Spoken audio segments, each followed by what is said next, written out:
Malaking sindikato umano nasa likod ng laglag bala modus sa NAIA ayon sa NBI. Nangingikil raw ang mga miyembro nito kapalit ng kalayaan ng kanilang mga biktima.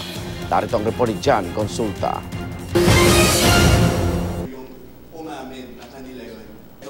Ayon kay DOTC Secretary June Abaya, as a Aviation Security Group, wala raw sindikato sa mga terminal ng Ninoy Aquino International Airport na nag-ooperate ng laglag bala. Pero sa inisyal na investigasyon ng NBI o National Bureau of Investigation, malaking sindikato raw ang nasa likod ng laglag bala. Ayon sa source ng GMA News, kadalasan daw binibiktima ng mga ito matatanda dahil madaling malinlang at overseas Filipino workers. Posibleng isang sindikato lang umano ang nagpapagalaw ng laglag bala, sex or flight at suhulan para makabiyahe sa paliparan.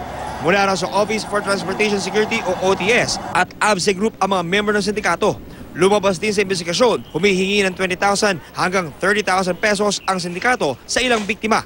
Isa sa nahingan umano ang Amerikanong si Lane Michael White na nakulong ng 6 na araw. Pero tumanggi magbayad si White, kaya raw tinuluyang ikulong.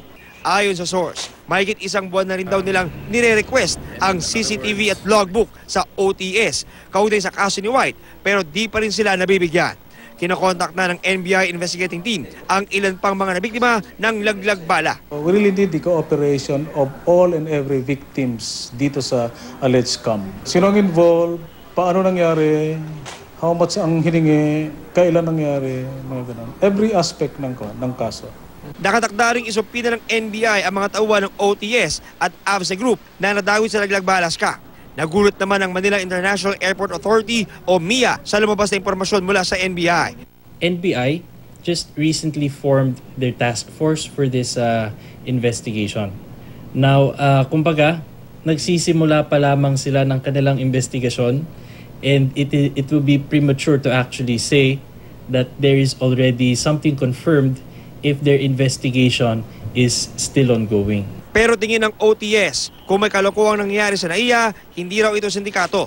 We really have to go into the bottom of this, find out if that particular report is correct or not. Kasi we cannot simply take it sitting down. Parang sinasabi lang namin, ngayon wala kaming makita pa based dito sa laglag bala na to. Para sa unang balita, John Consulta reporting.